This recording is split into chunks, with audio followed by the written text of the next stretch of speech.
sometimes, I shock myself. Like, I shock myself sometimes because a lot of the judgment I used to have towards other people, I later find myself doing those same things, or I later find myself in similar situations.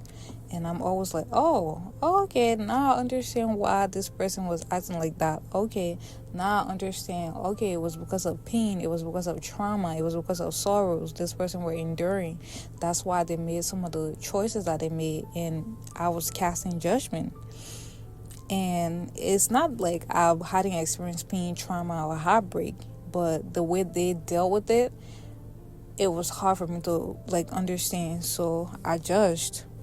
And recently, I found myself falling into lust, and it reminded me of an experience that I had a couple of years ago when I got into a situationship, something that I judged somebody else for. I'm like, I would never get into something like this. Somebody half committed to me, I would never do something like that. But I found myself in a situation like that.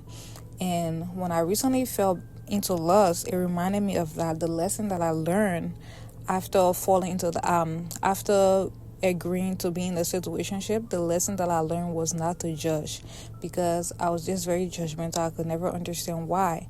But when I was in that situationship, the reason why I even agreed, or the reason why I even allowed half commitment, was because I was broken, I was hurt, I was in a hurt place, and I wanted to feel something.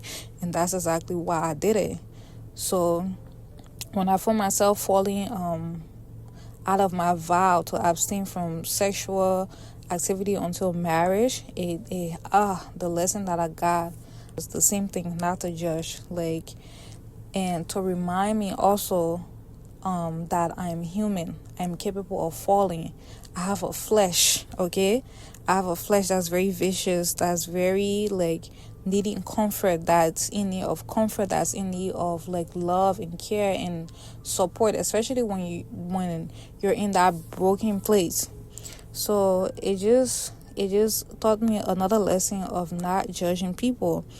And it also reminded me that that's exactly why Jesus died for us, because we are sinners and we're going to fall. And the only way that God can help us is for us to ask him, because he has an escape plan for us, okay? So I'm not encouraging sin. I'm just saying that as human and as being in the flesh, is absolutely not impossible to fall.